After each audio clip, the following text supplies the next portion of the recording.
about Jagat Karanatvam. It is very surprising that an astika is described as one who reposes faith in textual authority of Veda or the textual authority. Otherwise, he may accept God, but if he does not accept the text, he is only an astika. You have to accept the text to be called an astika. But I think this Jagat Karanatvam is a very important criterion to distinguish between the astika and nastika. In that, I think many religions take up this position that the divine is the creator and world is a creation. But among these religious traditions, how is this relationship worked out? Jagat Karanatvam, how it is perceived, how it is understood, and how it is worked out. I think for example, in Islam and Christianity, my little understanding would be God has created the world, but he resides outside the world. He's a transcendent God. It can lead to very different formulations. In that case, you find world is not divine because the God does not reside in it. It has to be a very secular entity, and world will become a non-sacred entity.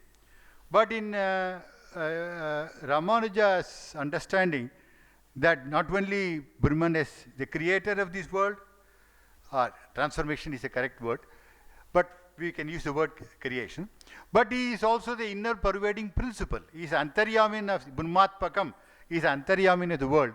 The immanence of God can throw up very many possibilities. For example, today we are talking about environment and all that. We are talking science as an independent autonomous source of knowledge to which everything else should be subjected to, etc. So you find this immanence, the inner pervading principle of the world as Brahman, then the way we look at it, it will be entirely different. And I think there is enough scope for discussion and learning across the religious traditions which do subscribe to Jagat Karanatvam. Two more things I will shortly refer to. There is a lot of confusion about the text of late, particularly of this terrorism that has come, what people talk about fundamentalism. Now people talk about Islam, but I am a bit confused. There is some confusion. Fundamentalism, they say, if you go back to your text, it is fundamentalism.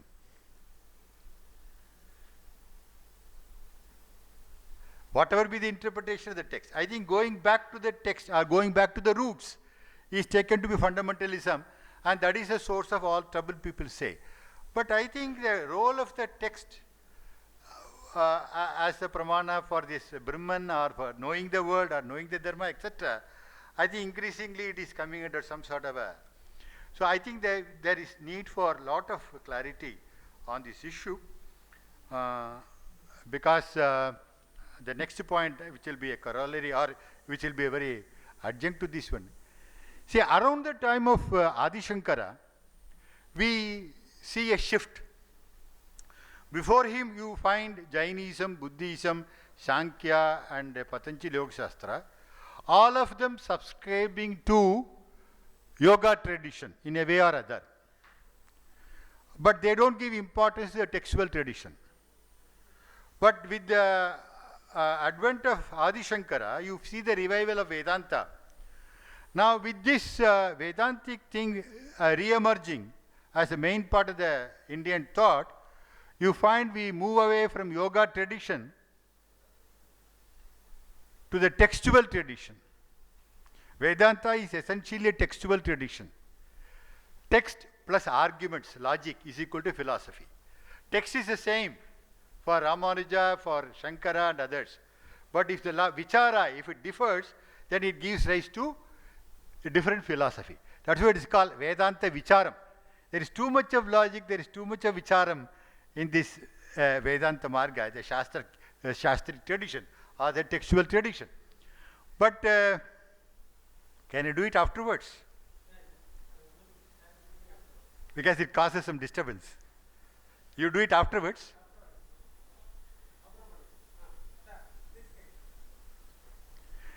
Now, 1000 years back, you find that yoga tradition recedes to the background. The textual tradition comes into the forefront. But now I find the reversal happening in some form or other. For example, the yoga is staging a comeback. Yoga tradition is coming a comeback. For example, if you take up this vipassana of Buddhism, it is no longer confined to monks. It has now become an household phenomenon. So this yoga, not only Ashtanga yoga, as a practice of meditation, etc., it is now catching the imagination and attention of the world. Now, if this is going to be the re-emergence of the older tradition, what was there earlier 1000 years back, it is something that we cannot afford to ignore. Now, here Ramanuja becomes very important because when you say he combines the Abheda Shruti and Veda Shruti together with the help of Gadaka Shruti, the essence of Gadaka Shruti is Antaryamitvam. It is the whole of the essence of Visishtadvaita is Antaryamitvam. Now, you find this meditation or dhyana is essentially focusing on Antaryamitvam. Whereas in Alvar hymns, it may be the bhakti will be more towards Archavataram. But Antaryamitvam also is accepted as a very important abode or mode of the divine in Visishtadvaita, and at the philosophical level, it is much more important to Visishtadvaita, whereas Archavadaram is more important in Sri Vaishnavism, the part of the religion.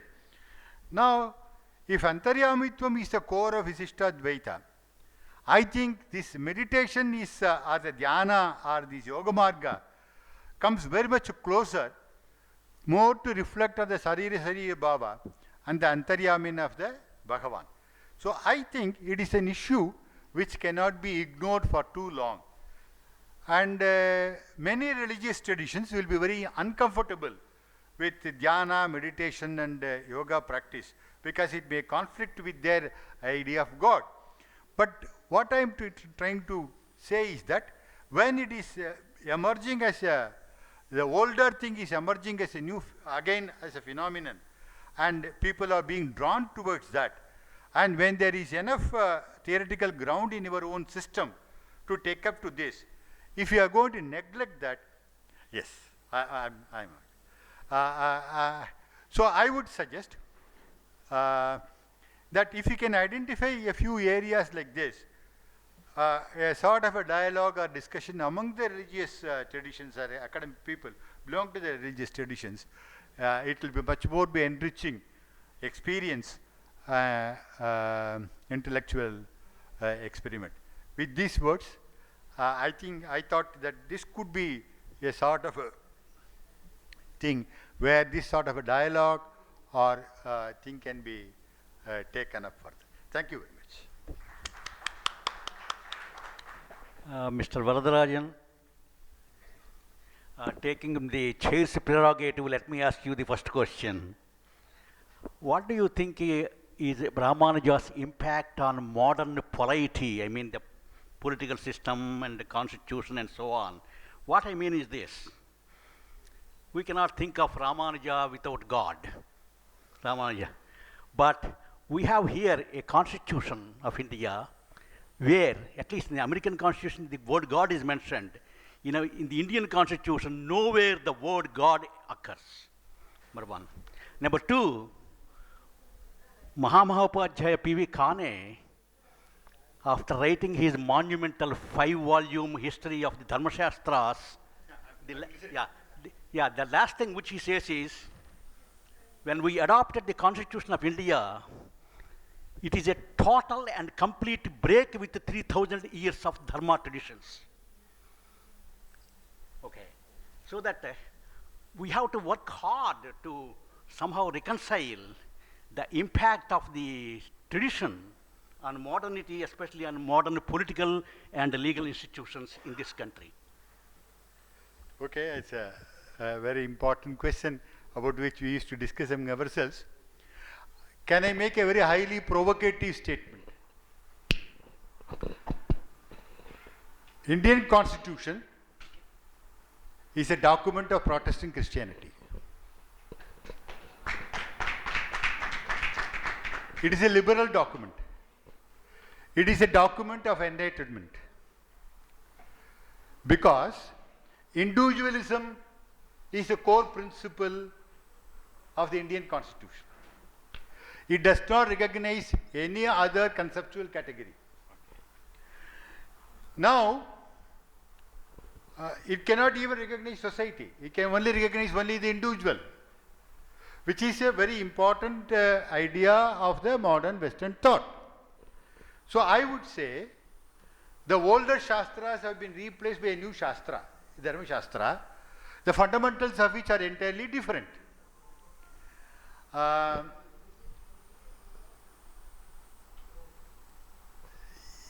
I think this state is a creation of this constitution. And your society follows some other Shastra, namely Dharma Shastra, they say. So I think there is a sort of a tension, there is a sort of a conflict, because the state as an instrument of liberal philosophy, which is a borrowed one, and the society based upon some other foundational principles, they are not able to work together harmoniously, as if you find the state is sitting tight on the society. Now, this question, nobody makes it very explicitly, because if to talk about, for example, in our schools, on the Independence Day, Republic Day, etc., we ask the children, you have to take a oath. What is a oath?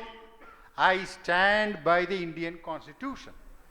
I have to express my loyalty to the Indian Constitution. Just like they used to say, Veda is the Pramana. Now we are teaching our young children that your Constitution is to be the Pramana. Psychologically, we are trying to put it in their mind. Now, I think we have to examine all these questions, but we don't discuss. There you are. Oath of office is taken on the basis of somebody who is not there in the Constitution, the God. No, that is true. That is those who are wedding to tradition, they do that. But many others who do not want to refer to the God, they say, I stand by, swear by the Constitution. That is still a very poor minority, and many of them are afraid of not swearing in the name of God. That means still the whole thing prevails. But I am only trying to say what is the thrust of the Indian Constitution. It is trying to make inroads and occupy much larger space, but still tradition survives. Somewhere it is strong, somewhere it is weak. Like. Sir, I want to ask a question, sir. 1 minute. So, there are two observations I want to make with regard to Dr. Varadarajan's presentation. My feeling is, if anybody has to have a claim on yoga, only Vishishtadvaitins, especially Ramanuja, can do it. Because the etymology of the word yoga is Yujyate Adena iti yogaha. Atha, it is the union of the Supreme Self and the individual self. If you think of Patanjala Yoga, it is not the union. Where is the union? You are experiencing your own self. There is no union as such.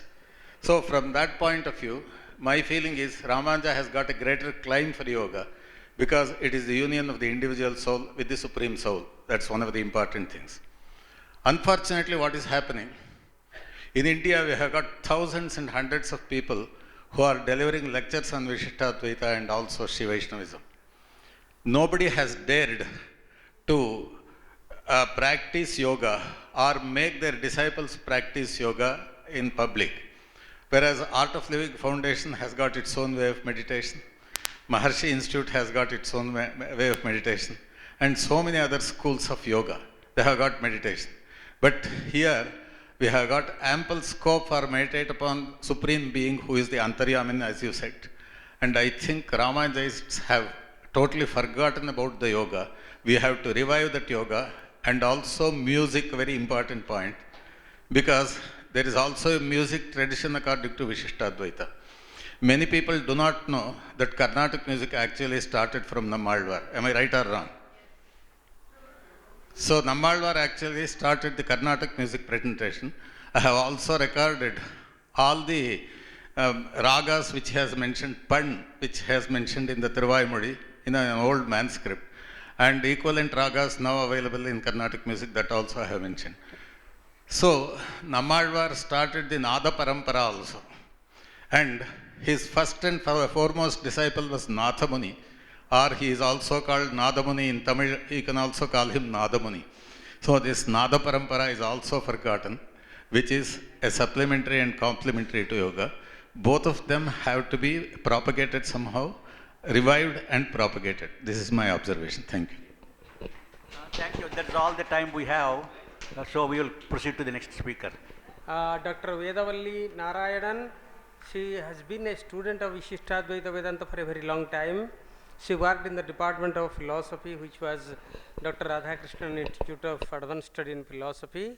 She has been a General Fellow in the Indian Council of Philosophical Research and a Research Associate of University Grants Commission. She taught Vishishtadvaita at Sri Lal Bahadur Shastri Rashtriya Sanskrit Vidyapit, and she has authored a few books, including one called The Epistemology of Vishishtadvaita, and one more additional information. Her father has translated the great Kavya Yadavabhyudaya of Sri Vedanta Deshika.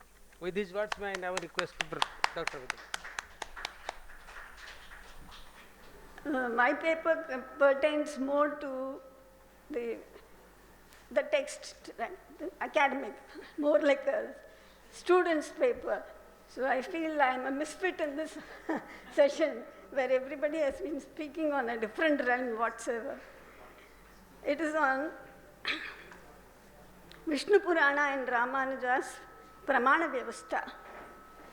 Every system of Indian philosophy strives to establish its ontological position on the basis of pramanas, as the soundness of knowledge depends on the sources of knowledge, manadhina maya siddhihi. It is well known that the Nyaya school of Indian thought gave utmost importance to the study of pramanas and evolved an elaborate system on the pramanas. The set of norms set by the Nayayika has been adopted by all other Indian schools of thought with modifications to suit their purpose. Vishishtadvaita Vedanta is no exception.